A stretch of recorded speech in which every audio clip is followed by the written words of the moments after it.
I am a family man, I am happily married, and I have children, the eldest of whom is now studying, and then I have some in secondary school, and then I have still one left who is being taught at home at primary level. So I come to education a little bit later, so I speak from a certain amount of experience in that field, and I want to share that with you.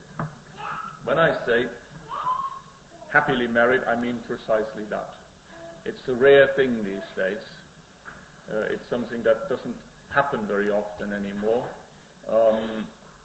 You now get TV series that want to make you believe that even in the nicest spots in the land, like this series they started about the Lake District, so I hear on the radio, I never bother watching, that you have the wonderful scenery, but you have all kinds of mess in people's relationships.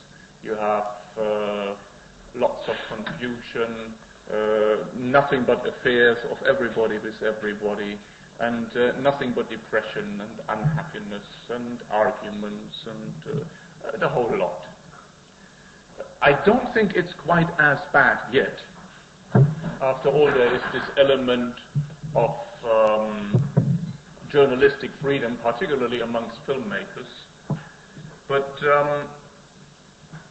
it wouldn't make it as a film if it did not reflect some aspect of truth of what surrounds us.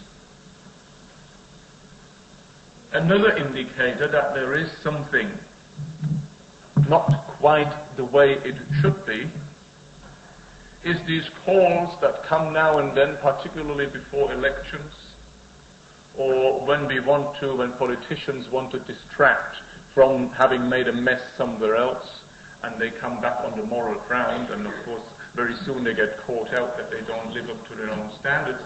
But this call for back to basics, you remember that slogan of the Tory party. I know they don't have a presence here, but you still hear what they have to say. And you get this attempt to take the moral high ground.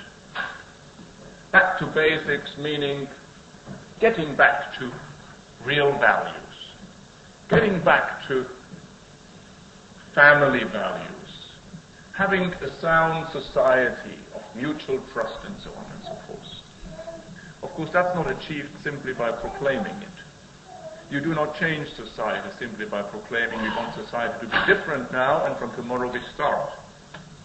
Society is an entity that changes very slowly. But when it has changed, these changes are very often very difficult to reverse. Because these changes do not take place over a year or two, or 10 years or 20. We talk here about generations. And of course, when a whole generation has actually been changed in their attitude, in their thinking, in the way they approach life around them, then it's almost impossible to undo that, because they have grown up with different values than the generation before them. They can no longer relate to those values of the people before them. And following that, we talk about a generation conflict. I'm still at this moment just presenting you the society as we see it around us, because Muslim society to a degree is different there, and to a degree it is not. It is different, and I shall come to that, where Islam is actually the model of our organization. It is not different where Muslims, in spite of their Muslim names and dress and food and all that, mimic the behavior of people amongst whom they live. Because then we don't get Islam as a result. We get just a carbon copy of the society that we're so happy to criticize, but that we are an integral part of. And that hypocrisy, unfortunately, is quite prevalent amongst Muslims today. I would say that we have, in fact, reached a state in our society, and that's why some people call for back to basics and moral stabilizing elements in the teaching process for our youngsters, we have reached a society that is, well, almost valueless, if not valueless, then at least value neutral. Value neutral in the sense that we've been making that shift slowly from a society that held certain principles as absolute and you mustn't ever question it. And that wasn't too long ago. That was still the case when I grew up. To a society where now all values are the same. You can hold any opinion you like, as long as it's your opinion, it's all right.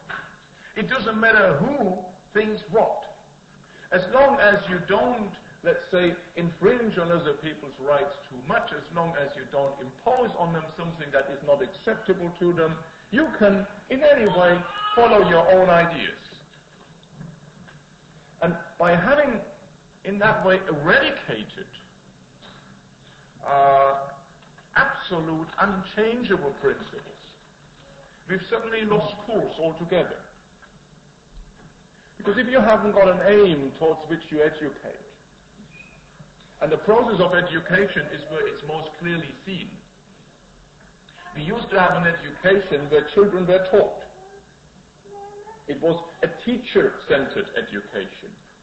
The teacher had knowledge which he was meant to pass on and impart onto the children. Now we have a pupil-centered education where pupils are merely meant to be enabled to learn. They should not be taught. They should not be forced to learn. They should simply have the opportunity to take what they think is good for them. It's entirely up to them. They have it in themselves anyway. You don't have to put it in. It's all in there. So really all we have to do is bring it out. Well, that of course is, in real terms, complete utopia. Because there's nothing in there. There are some natural inclinations in children. There is a survival instinct. But besides that, when it comes to social behavior, there's nothing in there. There are no rules unless they are put there. And they are, of course, put there in their primary socialization in the family. So I come to the family now, finally again.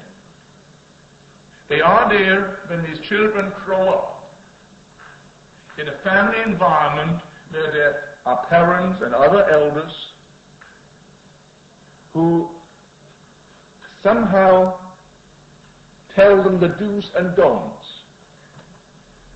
When these children, however, grow up in a family that is not intact, when they grow up in a family that is incomplete, when they grow up with the television as their main educator, where it doesn't relate to them directly because they passively watch a message, they do not interact with it. The television doesn't turn around and say, hey you, I know you're watching, but stop picking your nose. It doesn't do that. So when you have that sort of situation, these children are no longer moderated, they are no longer taught, they are no longer corrected, and so they do not know what you do or what you don't do. And so we have an increasing deviant behavior in schools, up to the degree that some teachers feel unsafe in school, that there is bullying amongst children, that there is childhood crime and violence, often amongst themselves, one against the other. You remember the James Bulger case and things like that, and these are not isolated incidents.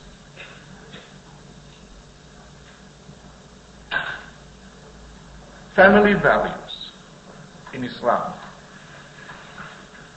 Why do we make such an issue out of family values? I mean, anybody who doesn't know much about Islam but has come across the Muslims somewhere notices that we make a big fuss about the family. You can't deny it. We make a big fuss about things relating to the family and the relationships in it. You see our women dressed in a certain way, and you see our men dressed in a certain way. So it's more noticeable with the women. You know perfectly well that if you were to approach any of our women in an incorrect way, you might be in troubles, because her family will make terribly sure that she is not approached in an incorrect way. So somehow we seem to want to defend something here. Why? Islam is the culmination of divine revelation. It's nothing new. It's nothing special. It's been around for a long time. Islam is a system of divine guidance for the betterment of man. It believes that man was created perfect, but fell from that high esteem that he had, and was put through this process of being tested on earth for his right conduct. And for that purpose was sent guidance through a succession of prophets who would teach him, so he can liberate himself from the constraints of this worldly life that put him down, by aspiring to a higher degree of humanity and ultimately to a hereafter that is free of those constraints. This is not new to Christians, this is not new to Jews.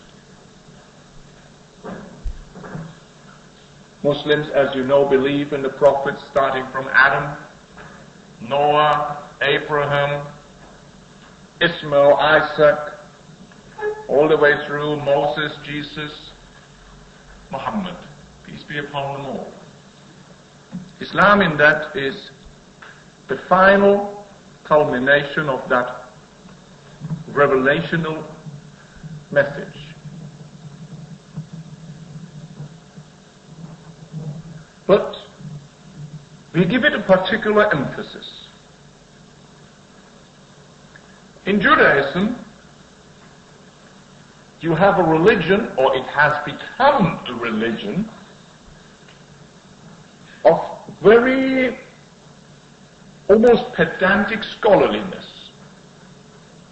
Everything has to be done precisely in a particular way, to the degree that you have either people who do it or people who are out.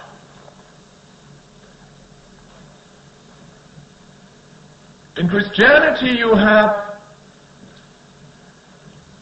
gradually the development, and particularly through the influence of Paul, who wanted to make it palatable to everyone, not just to the original Israelites, who wanted to present it to the Greeks, to the Romans. You have a development where everything goes as long as it's with the right intention. It doesn't matter how you do it. It doesn't matter what you abide by. It doesn't matter what you eat. Whether it's snail or frog legs. I mean, there's still Christians in France. It's not that. It doesn't matter how you worship in the end. Of course, there are differences between the churches. What matters is what you do it for. If you do it for the love of God, it is good. So you can easily even accept homosexual priests. If they minister for the love of God, you must let them do it. Of course, that is not in teaching with the Scripture, but the Scripture receded more and more against this trend of we don't need rules to express our wanting to better the world and create God's presence on earth. And of course, we are entitled to that because we are all inspired by the Holy Spirit and all that. Islam differs in that respect. Islam comes back to the right balance. The key concept in Islam is the balance. We have not been born with original sin.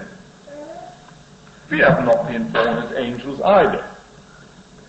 We have been born fallible, but with a potential to lift ourselves up from our own mistakes.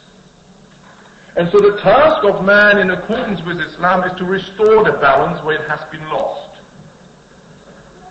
In an originally perfect creation that, however, has partially been destroyed by our own action.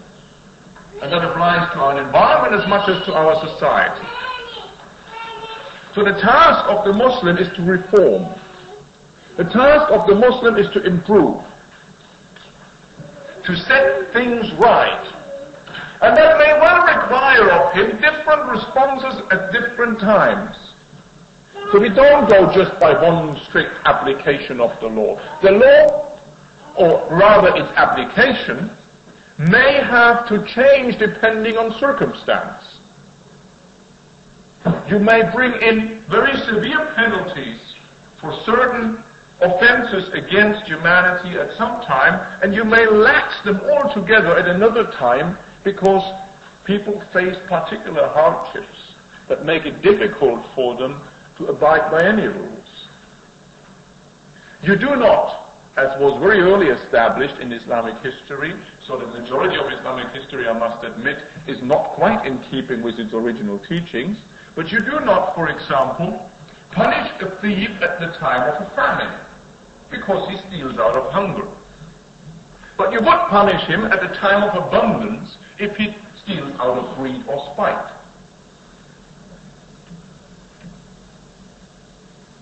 It requires, therefore, and in that sense Islam is a very rational religion, it requires of us, as human beings, to take an assessment of where are we. To take an assessment of what is our relationship with the world that we encounter. And how can we contribute to its betterment? And what does it demand of us at this particular time, at this particular place? And I must say again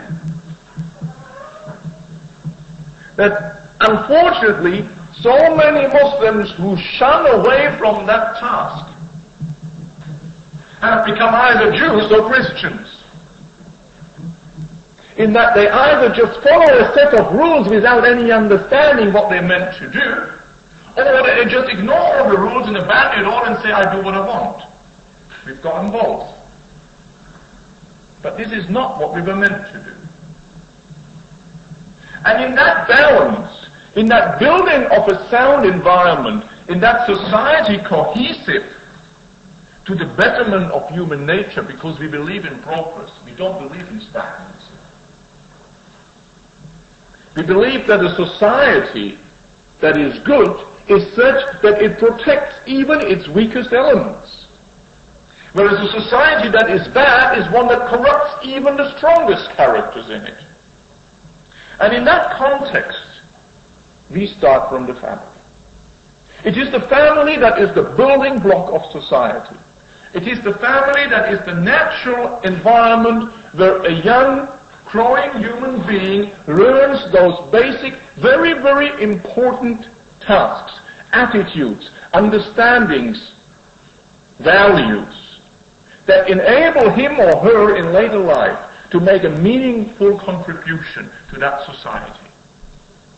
It is the family unit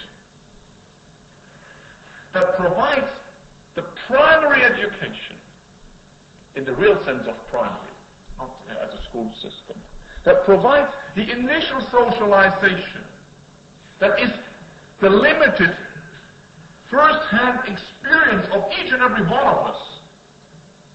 It's not without reason that psychiatrists, for example, when they think you've got some problem, want to go back to your childhood and see if you picked it up somewhere along the way when you were very young. Because that world around us, that surrounds us and that is very limited, for us as children it's very big. It has immense impact on us. It is very, very meaningful and very powerful on us. And it shapes us for the rest of our life. And many of us carry baggage from that time that we just cannot throw off. Again, many from us also carry what makes us successful, a great deal of valuable attitudes, of valuable pieces of general knowledge. It may be in the form of a proverb, it may be in a general displeasure or pleasure expressed by those around us at a certain time. It is inhibitions that we have in ourselves that depend on how we were brought up, and that we don't have if we didn't have an upbringing. It is confidence that is built into us at the time we were brought up. It is those basic characteristics that shape us. Now, for the family to achieve that task, it needs to be regulated. We do not believe in the need for the state to interfere in the private affairs of any or all of its members. What somebody does privately, in a certain respect, is his own business. We do not believe in a police state where people go around spying. We do not believe in a thought police that we have in some Muslim countries. We do not believe that there is a need going around telling people what to do and what not to do in that way. Checking out on them whether they are or are not as we want them to be. What we believe in is that there have to be internalized, universally agreed principles that we abide by, so we have a common understanding. And that has a great deal to do with authority. Our authority for the rules that we impose on the family, because people, when they say these Muslims, they treat their women like this and like that, and they impose on them, and they never think that a woman actually wants to be the way a Muslim woman wants to be. They always think she's compelled. They don't realize that these values are not values we have invented. They are not principles we have made up. They are not behavioral patterns that we've trammed up and said, well, let's try this one now as an experiment. Our education system in this country has been damaged almost beyond repair for some considerable time by constant experimentation with doing this with the children and doing that with the children. And unfortunately, parents usually have been left out in those decisions. We believe in a certain chain of authority. We do hold on to some unchangeable, absolute values. Now, people who are staunch advocates of secular democracy say you can't have that. Everything's up for discussion and everything's up for majority vote. But that's not a very convincing argument if you look around the world where I come from Germany. We have a constitution. And that constitution, for example, contains a number of paragraphs that are by definition unchangeable. You may not change those basic principles of the Constitution. Nobody can do it. So, it's not an alien concept, even in those environments. But then, of course, those principles were written in the Constitution at a time where there was a Christian heritage of people who founded that Constitution. And now it's become a hindering block for some who want everything thrown about and left nothing untouched and unchanged. As good old Rushdie timeless in the lecture, is nothing sacred. I mean, we take our values, our absolute values, from a higher authority, and that is God. We believe in Him. Not just do we believe in him that he exists somewhere without having much to do with us, but we actually relate to him.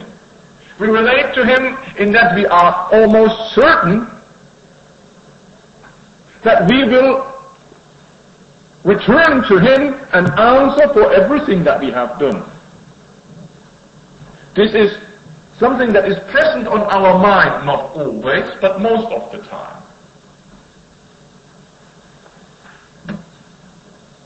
And that awareness, that consciousness of a higher authority gives us a certain level of limits that we do not step over. And then this authority is passed down. Anybody in Islam who acts upon authority, be it a ruler in a country, be it a father in a family, be it a teacher in the classroom, only exerts authority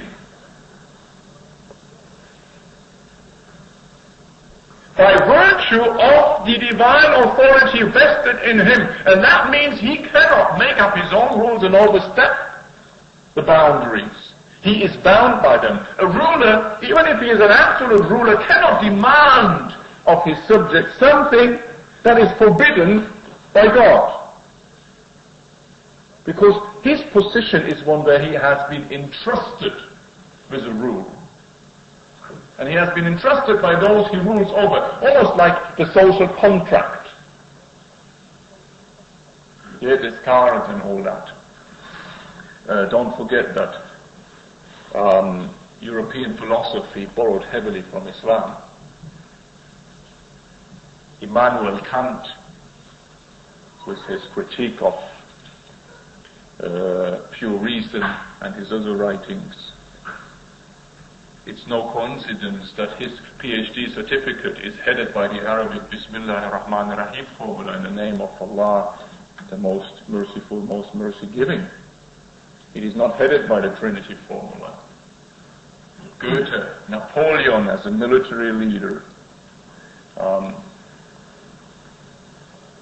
a lesser degree Lessing, all those classics, all those great intellectuals of the 18th century that Europe built on, that it gained its own independence in thought, were heavily influenced and admitted so by Islam, which had then gone past its peak in Spain, in Andalusia in Spain, but those ideas were still floating around that influenced the Renaissance and the Reformation.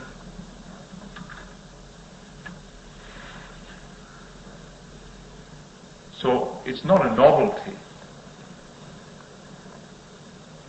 And these ideas of a social contract and so on, they are far apart from what was then the absolute rule of the Roman Church.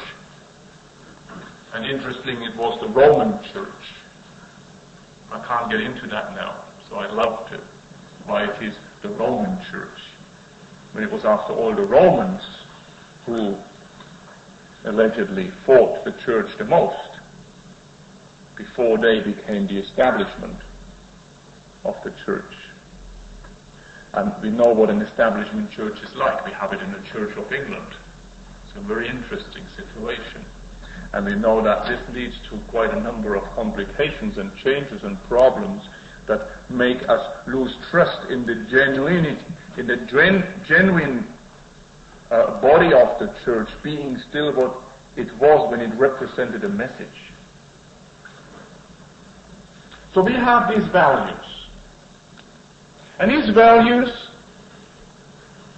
are entrusted to us. And at the same time, our children are entrusted to us. Our children are not our property. Our wealth is not our property. Nothing is our property. Everything is entrusted to us for a limited time and for a specific purpose. And our test is in fulfilling that purpose, in handling whatever is entrusted to us in the most appropriate way whilst we are in charge. It also means that we need to let go at the right time, because we do not bring up children for ourselves. We bring up children so they can play their role later in that larger plan that Allah has for humanity. And I'm coming to condense things very quickly because of the progression of time. It is important that children learn by good example. There's nothing better for children than to learn what they live, to learn what they see. And there's nothing worse that you can do to children but to lie to them. And even if you just tell them some funny fairy tales and make them out for real. Because children will spot that lie. Mark Twain said that. And they will never forgive it. It will damage them for good. Because they have complete 100% trust in their parents until their parents cheat them. And then that trust is gone. And that is why we insist on a sound family environment, where people live what they preach. And we all preach to the children. We all tell them what to do. So if we don't do it ourselves, we teach them hypocrisy. With all the effects that has later when it's their turn. And that's why things are perpetuated. You know that children that are abused in childhood very often become abusers. And so it is important that you eradicate elements from society that stop it from being a sound society. And that is why Islam is very, very rigorous in ensuring a sound family environment, and very, very draconian against anything that destroys that family environment. What is the family? The family initially is the getting together of two people, a man and a woman. Of course there is an attraction, but more importantly, there is a common agreement of trust. There is a common basis on which they set out in their life. There's a common set of values. And that unity, that small nucleus of a family works well as long as they don't cheat each other, as long as they don't break that promise, as long as they don't break that trust. And if a child is born in that situation and brought up in that understanding, the child benefits. And the child grows up secure. And the child can trust both parents. But when you have these two parents suddenly, for whatever reason, forgetting their limits, the child suddenly is witness to a war at home. The child suddenly is witness to disharmony. The child suddenly is torn between one and the other. And eventually ends up either with a poor compromise, or being with one and not the other, or having to call a sequence of people mother or father during a short young life, with all the entailing confusion, the emotional upset, the lack of having role models to identify with, and we've destroyed a human being. This is why we insist to cut out anything that may destroy what starts out so innocently and beautifully as a basic, new, growing family. Because these two people would not, out of their own idea, go and mess it up if it wasn't for temptation, if it wasn't for incitement, if it wasn't for it coming upon them, drawing them away from it, putting them under pressure economically as well. I'd love to talk about the economy. Islam has some solutions to that as well, but again, this is not my topic today. Interest-free and all that, and no tax, and good.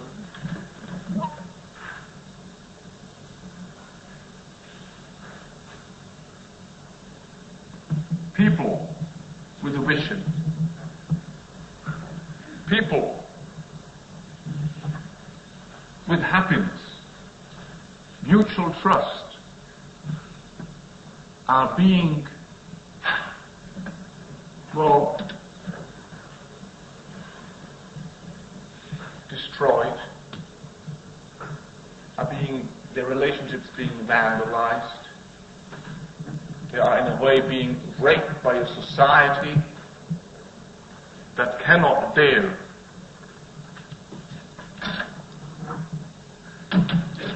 I'm good in timekeeping. Unfortunately, I wasn't in charge of flight operations today, but people ending up having their future destroyed. And finally having their hereafter destroyed, which for us Muslims is more important than this short span of life in this world. By forces in a society that wish to exploit us. There are always forces that wish to exploit us. I don't have to name them, but there are always elements in a society that, for their personal greed, for their personal wish to control, for whatever reason, for whatever base motive sometimes, or because they've been put into the service of organized ways of exploiting other people. People on account of that have their happiness destroyed. And that's why, and I have to close with that, Islam, when it emphasizes a sound family, a society built on sound values, a religiously inspired pattern of behavior with each other, one that has benevolence, mercy, but also strictness in the right place. Islam cannot be divorced from the constant struggle against injustice. Islam in that is a revolutionary movement. Because you can only guarantee the safety of a family, of a society, if you cut out injustice, if you cut out oppression, if you cut out any attempt to divert what was there for the glory of Allah to be for the glory of some people who want to have it all for themselves. And again, our task, and maybe in the question we can also relate to some of these issues, our task is to ensure that not just we, especially those who have gone past their mid-life expectancy, not just we are capable of making a change, but we enable our children to achieve more than we did. And that's where I'll come to a close. Thank you.